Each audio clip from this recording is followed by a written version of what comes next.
Essa é a aula 3 da série O Nascimento do Futuro, uma série entusiasmante com especial fundamentação filosófica através dos séculos da verdadeira história da humanidade. A aula de hoje segue pelos séculos 6 e 5 a.C. E se você ainda não assistiu às aulas anteriores, eu fortemente recomendo que o faça, pois alguns conceitos não serão novamente explicados e sim utilizados. O nascimento da filosofia no século 6 a.C. levou um dilúvio de brilho filosófico no século seguinte, à medida que os filósofos gregos continuaram a explorar as ideias dos pioneiros. A mente intelectual da humanidade foi bem e verdadeiramente aberta, facilitando que grandes ideias continuassem a surgir como nunca. Algumas dessas ideias se basearam nos primeiros filósofos, ao passo que algumas delas representavam um desafio mais direto, levando a grandes rivalidades intelectuais. Uma rivalidade em particular era aquela entre Heráclito e Parmênides, que começou o século oferecendo um desafio direto às ideias de Heráclito. Onde Heráclito disse que tudo no universo estava mudando constantemente, Parmênides afirmou que nada estava mudando e que a mudança era apenas uma ilusão. Parmênides percebeu que, para que algo se movesse, primeiro teria que enfrentar em um espaço que antes estava desocupado, portanto, vazio. Mas se o ar que preenche todo o universo sem lacunas, como foi afirmado, então não pode haver nenhum espaço vazio para os objetos se moverem. Portanto, qualquer movimento, qualquer mudança seria impossível. Heráclito descreveu o ar como um fogo em constante movimento. No entanto, agora Parmênides desafiou seriamente essa ideia, com a compreensão de que se ar é tudo o que existe, então ela não pode conter lacunas dentro dela, já que essas lacunas constituiriam algo que não fazia parte da arque, e nenhum antagônico, algum não-arque, pode existir, visto que arque é tudo o que existe. Como tal, sem lacunas, não há espaço para nenhum movimento da arque. Por isso, ela deve simplesmente ser travada no lugar, permanecendo exatamente como está, sem movimento ou mudança. Essa ideia criou uma grande dificuldade para a filosofia, pois todos nós claramente experimentamos movimento e mudança no mundo ao nosso redor. Mas Parmênides havia mostrado de maneira bastante lógica que movimento e mudança eram impossíveis. Então, como isso seria resolvido? Parmênides chegou à conclusão de que havia de fato dois aspectos distintos no universo. Em primeiro lugar, havia um aspecto imóvel e imutável, e em segundo lugar, um aspecto em movimento e em constante mudança. Antes de Parmênides, os filósofos procuravam a arque, a única substância da qual todo o universo é feito. Mas com Parmênides vem a ideia de que pode haver duas substâncias, ou talvez dois aspectos diferentes de uma única substância.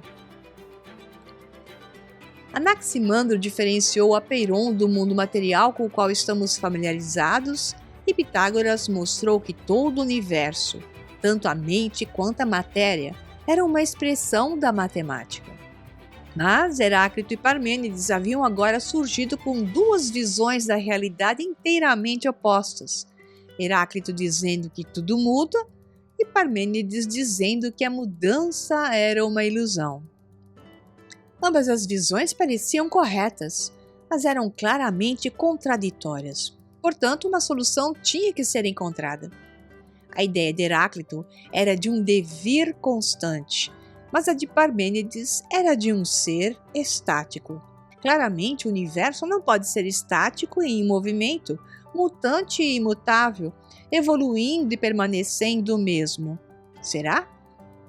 Claro, Heráclito também havia falado sobre o conflito constante de forças opostas e sua resolução proporcionando as mudanças do universo. Agora tínhamos claramente um conflito de ideias opostas, as de Heráclito e as de Parmênides. Claramente esse conflito teve que ser resolvido para que a busca intelectual da humanidade pudesse continuar. Anaxágoras. A tarefa de resolver o conflito entre as ideias de Heráclito e Parmênides foi abordada pela primeira vez por Anaxágoras. Ele retornou a Apeiron de Anaximandro, a substância que contém o potencial para a totalidade das coisas que são possíveis no universo. Anaxágoras percebeu que se todas as coisas estivessem presentes no Apeiron, então, não importa qual seja o objeto que alguém possa estar examinando no universo, pois esse objeto também conteria tudo, ou pelo menos elementos desse todo. Já que tudo é feito de Apeiron, e Apeiron contém elementos de todas as coisas possíveis, então, cada coisa possível, sendo feita de Apeiron, deve conter elementos de todas as coisas possíveis. Anaxágoras então pegou o conceito de Logos de Heráclito e o imaginou como a mente do universo, que ele chamou de Nous. Segundo Anaxágoras, era Nous que controlava Apeiron, fazendo se mover e mudar, dando origem a todas as coisas possíveis no universo.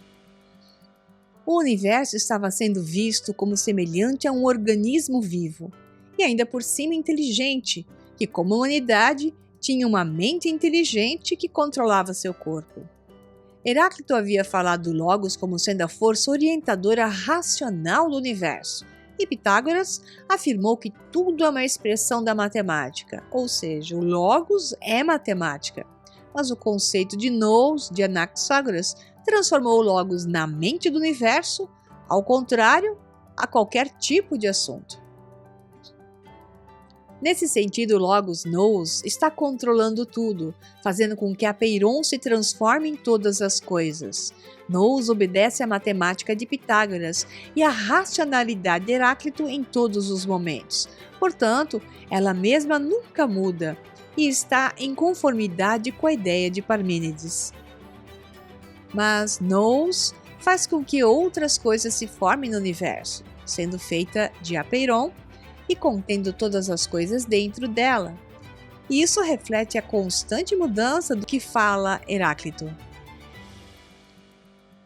Assim, Anaxágoras havia mostrado como as ideias de Heráclito e Parmênides podiam ser reconciliadas.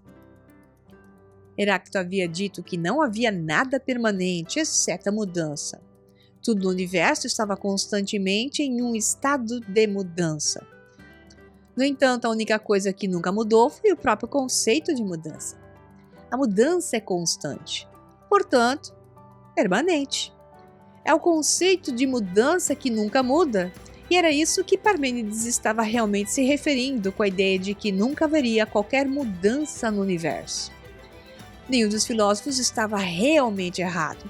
Eles apenas conversaram sobre aspectos ligeiramente diferentes do universo. Variedades do século V. A filosofia grega do século V a.C. mostra uma grande variedade de estilos. Por exemplo, um dos filósofos mais influentes da época foi Empédocles. Empédocles passou a ser tão influente não necessariamente por apresentar ideias revolucionárias, mas por descrever as ideias já discutidas em termos, talvez um pouco menos técnicos, e envolver ideias com uma aura mística.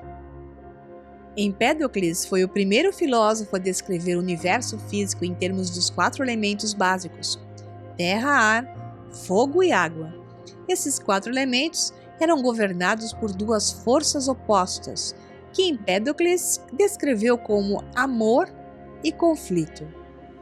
Tudo o que Empédocles realmente fez foi simplificar a ideia de Anaxágoras de que o Apeiron contém elementos de tudo no universo, ao afirmar que existem apenas 4 elementos. Ele também simplificou o conceito de Nous, ou Logos, que por sua vez eram apenas versões da matemática de Pitágoras, introduzindo as forças do amor e da contenda. Na verdade, essas são formas fáceis de entender sobre forças opostas de que Heráclito havia falado. As batalhas entre o amor seria a energia de agregação que gera uma ordem, e a contenda, que seria a energia gerada no conflito que gera desagregações, são as que causam todas as mudanças no universo. Essencialmente, ele tentou fazer a filosofia soar um pouco mais excitante, para injetar um pouco de drama nela. Na outra extremidade do espectro estavam os filósofos atomistas, principalmente Leucipo e seu aluno Demócrito. Esses filósofos pareciam abandonar qualquer coisa que soasse como mística, qualquer coisa que falasse de mentes ou almas ou consciência, e em vez disso se concentraram simplesmente na matéria física. Eles descreveram que o universo inteiro era feito de pequenas bolas sólidas da matéria, que eles chamavam de átomos. De acordo com esses filósofos, os átomos existem dentro de um vazio, e toda a atividade do universo é simplesmente esses átomos colidindo aleatoriamente entre si de maneiras diferentes. Uma espécie de teoria do caos. Essa colocação foi extremamente influente para os cientistas modernos, muitos dos quais ainda acham difícil escapar da ideia de que átomos são apenas pequenas bolas sólidas que são divididas, mas compostas de matéria. Enquanto Empédocles fazia a filosofia parecer mais empolgante, os atomistas pareciam tirar toda a graça dela. Enquanto os cientistas modernos preferem os atomistas e suas ideias, os gregos do século V a.C. pareciam preferir Empédocles, visto que, como veremos, eles adoravam um pouco de drama. Chegamos ao final dessa aula 3 e na próxima aula 4 iremos estudar a tragédia grega e seu contexto conectado com os elementos da criação de nossa realidade singular, interpretada pela mente humana. Até a próxima aula!